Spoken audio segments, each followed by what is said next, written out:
L'imitation de Jésus-Christ, livre 4, chapitre 12, qu'on doit se préparer avec un grand soin à la Sainte Communion. Voix du bien-aimé, je suis l'ami de la pureté, et c'est de moi que vient toute sainteté.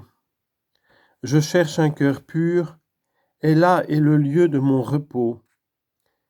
Préparez-moi un grand cénacle, et je célébrerai chez vous la Pâque avec mes disciples. Si vous voulez que je vienne à vous et que je demeure en vous, purifiez-vous du vieux levain et nettoyez la maison de votre cœur.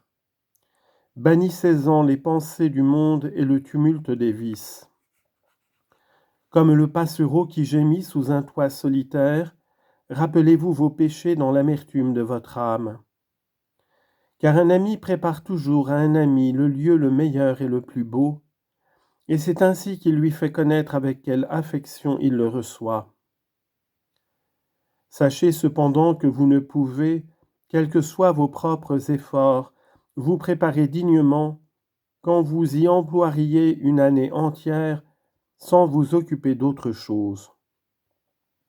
Mais c'est par ma grâce et ma seule bonté qu'il vous est permis d'approcher de ma table comme un mendiant invité au festin du riche et qui n'a pour reconnaître ce bienfait que d'humbles actions de grâce.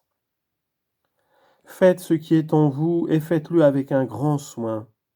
Recevez non pour suivre la coutume ou pour remplir un devoir rigoureux, mais avec crainte, avec respect, avec amour, le corps du Seigneur bien-aimé, de votre Dieu qui daigne venir à vous. C'est moi qui vous appelle, qui vous commande de venir. Je suppléerai à ce qui vous manque, venez et recevez-moi.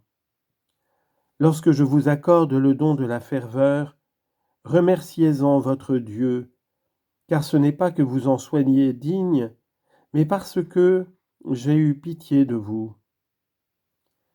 Si vous vous sentez au contraire aride, priez avec instance, gémissez, et ne cessez point de frapper à la porte, jusqu'à ce que vous obteniez quelques miettes de ma table ou une goutte des eaux salutaires de la grâce. Vous avez besoin de moi, et je n'ai pas besoin de vous. Vous ne venez pas à moi pour me sanctifier, mais c'est moi qui viens à vous pour vous rendre meilleur et plus saint. Vous venez pour que je vous sanctifie et pour vous unir à moi, pour recevoir une grâce nouvelle et vous enflammer d'une nouvelle ardeur d'avancer dans la vertu. Ne négligez pas cette grâce, mais préparez votre cœur avec un soin extrême et recevez-y votre bien-aimé.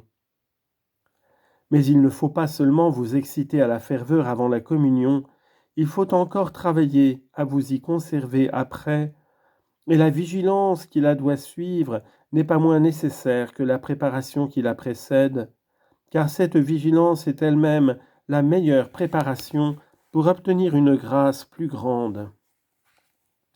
Rien au contraire n'éloigne davantage des dispositions où l'on doit être pour communier que de se trop répandre au dehors en sortant de la table sainte. Parlez peu, retirez-vous dans un lieu secret et jouissez de votre Dieu, car vous possédez celui que le monde entier ne peut vous ravir. Je suis celui à qui vous devez donner sans réserve, de sorte que, dégagé de toute inquiétude, vous ne viviez plus en vous, mais en moi.